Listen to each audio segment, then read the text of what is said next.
India, welcome to news super. আপনাদের প্রত্যেকের সঙ্গে আমি তানিয়া। এই মুহূর্তে রয়েছি আমি আলশে বাজার, কাঁচরাপাড়া পৌরসভার 2 নম্বর ওয়ার্ড। আপনারা দেখতে পাচ্ছেন এই যে মানুষগুলো দাঁড়িয়ে রয়েছেন না, প্রতিদিন তারা নিজের কষ্টার্জিত খেটে খাওয়া যে পয়সা, সেই পয়সা নিয়ে তারা কিন্তু তার বাড়িতে যান এবং সেটাতে তাদের চলে সংসার। অর্থাৎ খেটে খাওয়া সাধারণ মানুষ এনারা প্রত্যেকে। কিন্তু একটা ঘটনা ঘটেছে, মূলত কি সেই ঘটনা, সেই বার্তাই আমরা জানার চেষ্টা করব। দাদা, মূলত কি ঘটনা ঘটেছে এই আলশে বাজার? ঘটনাটা একটু পিছন থেকে বলতে হবে, কারণ হচ্ছে এই বাজারে একটা আমরা যত দোকানদার আছে এখানে সবাই ক্ষুদ্র ব্যবসায়ী, এখানে কেউ বড় ব্যবসায়ী কেউ নেই। তা আমরা নিজেরা একটা সমিতি চালাতাম। সেই সমিতি আমরা রোজ 2 টাকা করে চাঁদা তোলা হতো। সেই চাঁদা দিয়ে চাঁদাটা জমতো, জমার পরে এবার সারা বছরেই কিছু না কিছু সামাজিক অনুষ্ঠান বাইরের আশেপাশের দুর্গা পুজো, কালী পুজো, নানান রকম পুজো, নানান রকম সাহায্য সহযোগিতার জন্য মানুষ আসতো আমাদের কাছে। আমরা ওই 2 টাকা থেকে যে চাঁদাটা জমতো তার থেকে কিছু কিছু করে সবাইকে কম বেশি দিতাম। তারপরে আমাদের এখানে যখন যদি কারুর কোনো সমস্যা হয়, যেমন একটা উদাহরণ দিচ্ছি, এখানে একটা দোকান পুড়ে গেছিলো, সেই দোকানদারকে আমাদের এই ফান্ড থেকে একটা টাকা হেল্প করেছিলাম। এরকমভাবে আমরা সমিতিটা চালাতাম। তারপর আমাদের এখানে একটা কালী মন্দির আছে ছোট্ট, ওখানে কালী পুজো হয় একটা প্রতি বছর। তা ওখানে একটা ভোগ প্রসাদ করা হয়, সবার জন্য ওটা থাকে। তা আমরা এই নিয়ে খরচাপাতি চালাতাম। এতে কারুর এখানে কোনো রাজনৈতিক ব্যাপার ছিল না আমাদের সমিতির মধ্যে। হঠাৎ জুলাই মাস, মানে গত বছর 2025 সালে জুলাই মাসে 2 নম্বর ওয়ার্ড থেকে কিছু তৃণমূলের মানুষজন, যেমন মিষ্টু ছিল, তনু ছিল, বাসু ছিল, বিশু ছিল, সুবীর সেন বলে একজন আছে কাপায় থাকে, সেও ছিল, এবং সাথে আরও কিছু গুন্ডা বাহিনী। তারা এসে বলল যে তারা বাজারটাকে পরিচালনা করবে। তারা কি কোনো পদে বা দায়িত্বে ছিল? তাদের কি কোনো পদে বা দায়িত্ব দেওয়া হয়েছে? তারা কোনো পদেও ছিল না, তাদের এখানে কোনো ব্যবসাও ছিল না, তারা এখানকার বাজারের সঙ্গে কোনো রকম তাদের সম্পর্ক ছিল না। তারা শুধুমাত্র তোলাবাজি করার জন্য এসে আমাদের বলল যে তারা পরিচালনা করবে সমিতি। তা আমাদের মধ্যে অনেকেই রাজি হয়নি, আপত্তি করেছিল। কিন্তু তারা ধমক ধামাক দিয়ে, আমাদের এখানে সবাই সাধারণ লোক, কেউ রাজনীতির সাথে সেইভাবে জড়িত নয়, তখন তাদের সঙ্গে তো আমরা পেরে উঠলাম না। ওদের সঙ্গে পুলিশ রয়েছে, ওদের সঙ্গে আরপিএফ রয়েছে, ওদের সঙ্গে চেয়ারম্যান রয়েছে, ওদের সঙ্গে বিধায়ক রয়েছে। অর্থাৎ চেয়ারম্যান যে কমল অধিকারী, বিধায়ক সুবোধ অধিকারী। হ্যাঁ, কমল অধিকারী ইনি নিজেও এসেছিলেন, পরে বলছি। তো আমরা বললাম না, আমরা দেব না। তারপর যখন পারলাম না যখন সামলাতে, তখন আমাদের যে কষ্টার্জিত এতদিনকার টাকা 1,59,000 টাকা আমাদের জমা ছিল আমাদের ক্যাশিয়ারের কাছে, সেই টাকা হিসাব করে আমাদের ডে টু ডে হিসাব করে রাখা ছিল। সেই টাকাটা ওরা নিয়ে নিল।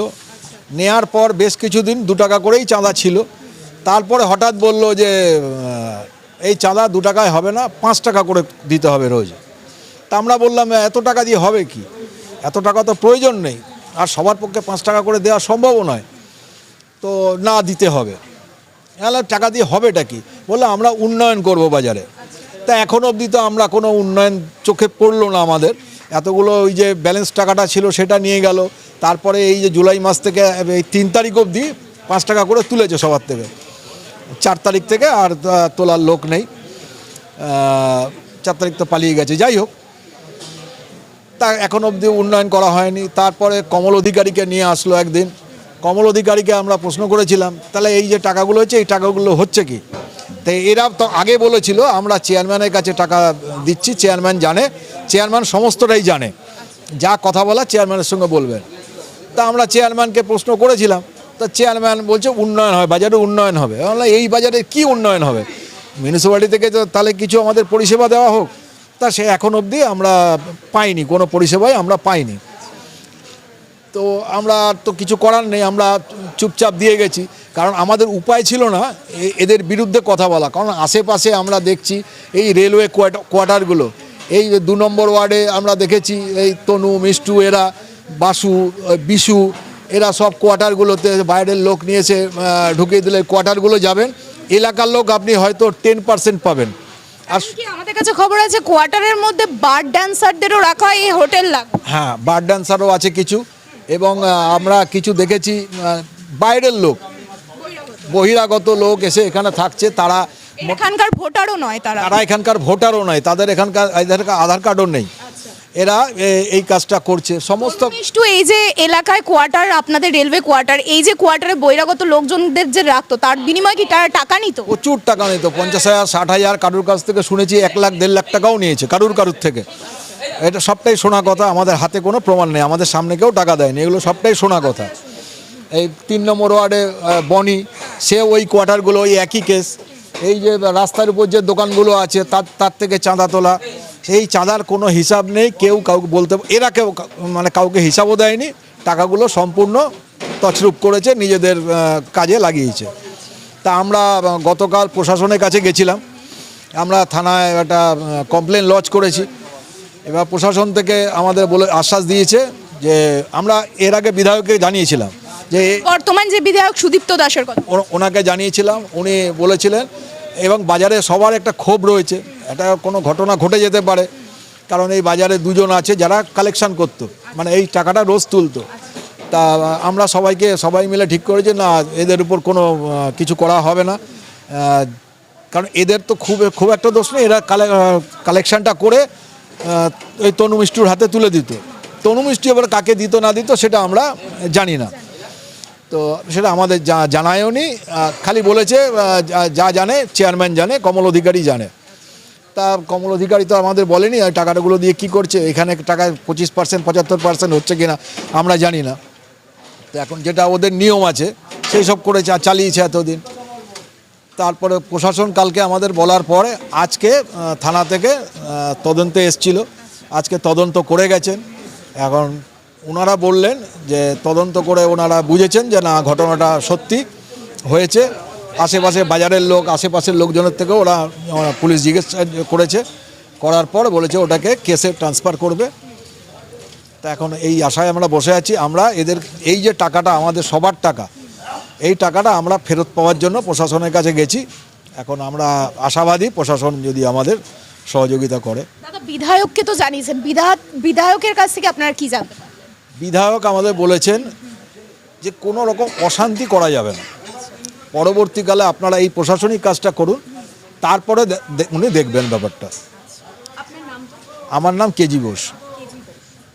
অর্থাৎ যেটা বুঝতে পারলেন, এই যে তনু মিষ্টু যে নামটা শিরোনামের মধ্যে আছে, তনুর ভালো নাম যেটা জানা যাচ্ছে সৌরভ দে সরকার, এবং মিষ্টু তারই দাদা গৌরব দে সরকার। এলাকায় তৃণমূলের তৎকালীন যে চেয়ারম্যান, তৎকালীন যে বিধায়ক, তাদের নাম ভারিয়ে এলাকায় নাকি উন্নয়নের নাম করে তারা করতো তোলাবাজি। কোয়ার্টার বিক্রি থেকে শুরু করে এই যে বাজার সমিতি আলসে বাজার, এই 2 নম্বর ওয়ার্ডে দেখতে পাচ্ছেন প্রত্যেকটা মানুষ তারা খেটে খাচ্ছে, একেবারে রুটি রোজগারের তাগিদে প্রত্যেকটা মানুষকে আপনারা দেখছেন। এই যে তারা সকাল থেকে এসে তারা কিন্তু খাটছে, পরিশ্রম করছে। ওই কাকাবাবুকে দেখুন, ঘড়ির কাঁটা এখন কটা বাজে, ঘড়ির কাঁটা 1:14, এখন উনি বাড়ির থেকে আনা সেই টিফিনটা খাচ্ছে। কোনো তোলাবাজি কিন্তু তারা করছে না, তারা চাইছে এলাকায় শান্তি শৃঙ্খলা যাতে বজায় থাকে। কিন্তু এতদিন তারা মুখ খুলতে পারেননি, কেন জানেন? মুখ খুলতে পারেননি এই কারণে, তখনকার যে তৃণমূলের জামানার তনু মিষ্টু, তারা এলাকায় দাদাগিরি করতো, গুন্ডা বাহিনী করতো, কিছু করলেই তাদের ধমকানো চমকানোর রেয়াদে পড়তে হতো এই মানুষগুলোকে, তার জন্যই। এবং যেটা আমাদের কাছে জানা যাচ্ছে যে এই যে তনু ওরফে সৌরভ দে সরকার, এই সৌরভ দে সরকার তৃণমূল সরকারের, তৃণমূলের জামানায় ছাত্র নেতা ছিলেন, এবং ছাত্র পরিষদের নাম করে কলেজে ভর্তির নাম করেও প্রচুর টাকা তছরূপ করেছেন। এবং এই মিষ্টু তিনি একটি মিতু ডিটারজেন্ট বলে কোয়ার্টারে সেই ডিটারজেন্ট চালায়, এবং সেই কোয়ার্টারে অবৈধভাবে নিজেই দখলদারি করে বসবাস করছিলেন।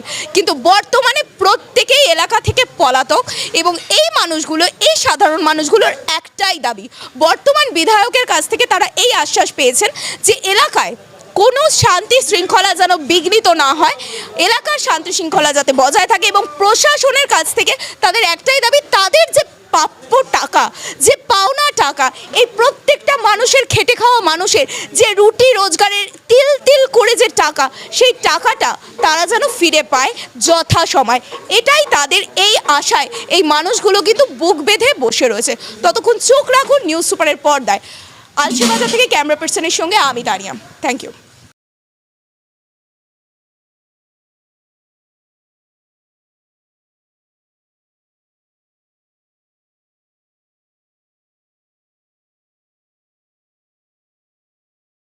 আমাদের সব থেকে মানে এখানে আশেপাশে দেখছি একটু খাবার একটু অসুবিধা হচ্ছিল, তো আমি দেখলাম কি এখানে একটা ছোট্ট একটা চায়ের দোকান করব। তারপরে চায়ের দোকান থেকে ভাবছি ছোট একটা ধাবা করে দিই। ছোট ধাবা থেকে দেখছি এবার একটু সাজিয়ে দিই। এই আস্তে আস্তে করতে করতে এইভাবে হয়ে যাবে আমি নিজেও ভাবতে পারিনি।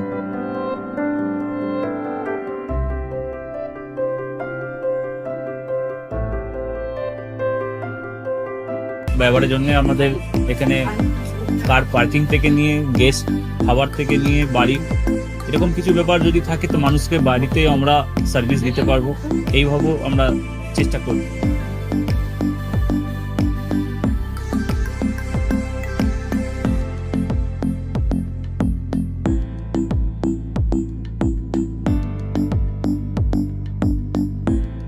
একদম সাধারণ, বাইরে থেকে অনেক চিপ বেস্ট মধ্যে খাওয়াটা কোয়ালিটিটা সবসময় পাবেন। একবার আমি মানুষকে একবারই বলবো কি একবার আমাদের কাছে এসে একবার টেস্ট করে যাবেন। দুপুরবেলা থেকে আরম্ভ আমাদের খাওয়া, থালা, বেঙ্গলি থালা, চাইনিজ ফুড সবই আছে, একবার এসে টেস্ট করে যাবেন।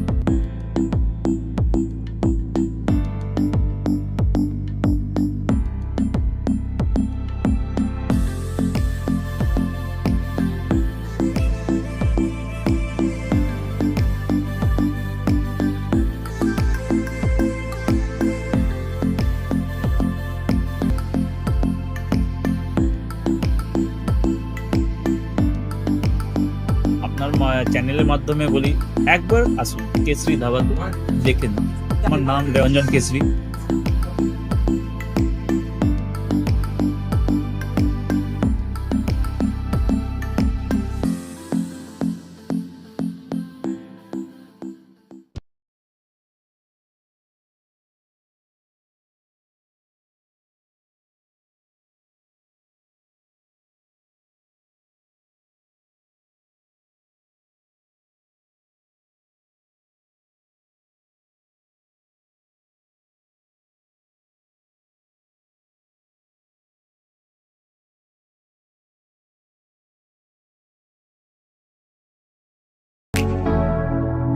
Keshari light house, Keshari light house এবং কেশরী লাইট হাউস নিজেদের রান্নাঘরকে আরো অত্যাধুনিকভাবে সাজাতে সমস্ত কিছু পেতে চলে আসুন নৈহাটি গৌরীপুর চৌমাথা বাজার কেশরী লাইট হাউস।